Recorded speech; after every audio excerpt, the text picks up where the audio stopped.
If you prefer being alone, you might actually be more intelligent than you think. But there's something deeper going on here that psychology reveals. Look, we've all been told that having lots of friends is the key to happiness.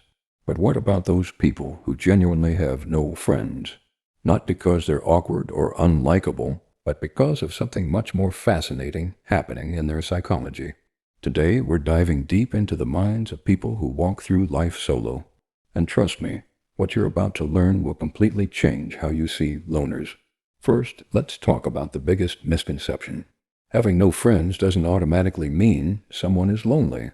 Research from the British Journal of Psychology found that highly intelligent people experience less life satisfaction from socializing frequently. Their brains are wired differently.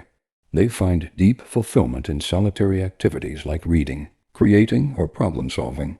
But here's where it gets really interesting. Many people without friends have what psychologists call high self-sufficiency. They've developed such a strong internal world that external validation becomes almost unnecessary. Think of it like this. While most people charge their batteries through social interaction, these individuals have learned to generate their own energy. Now there's another crucial factor: childhood attachment styles. People who grow up with dismissive avoidant attachment often feel uncomfortable with emotional intimacy. It's not that they can't make friends. Their nervous system literally perceives closeness as threatening. They've unconsciously learned that independence equals safety. Here's something that might surprise you. Some people without friends are actually protecting themselves from what psychologists call social fatigue. They've experienced draining friendships before the kind where they were always the therapist, never the supported. So they've made a calculated decision: peace over performance. And let's address the elephant in the room: social anxiety and trauma. For some, having no friends is a symptom of deeper psychological wounds.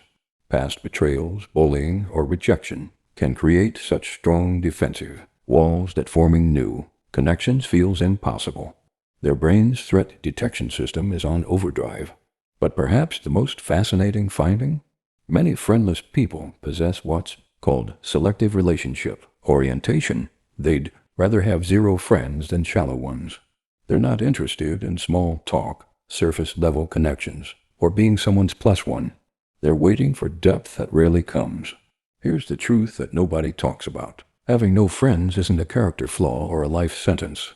It's often a complex mix of personality, past experiences, and brain wiring. Some of history's greatest thinkers, artists, and innovators were solitary figures. So whether you're someone without friends or you know someone who is, remember this: solitude and loneliness aren't the same thing. Understanding the psychology behind it creates compassion, not judgment. If this opened your eyes, hit that like button and subscribe for more psychology content that actually makes sense. And drop a comment. Do you think society puts too much pressure on having friends?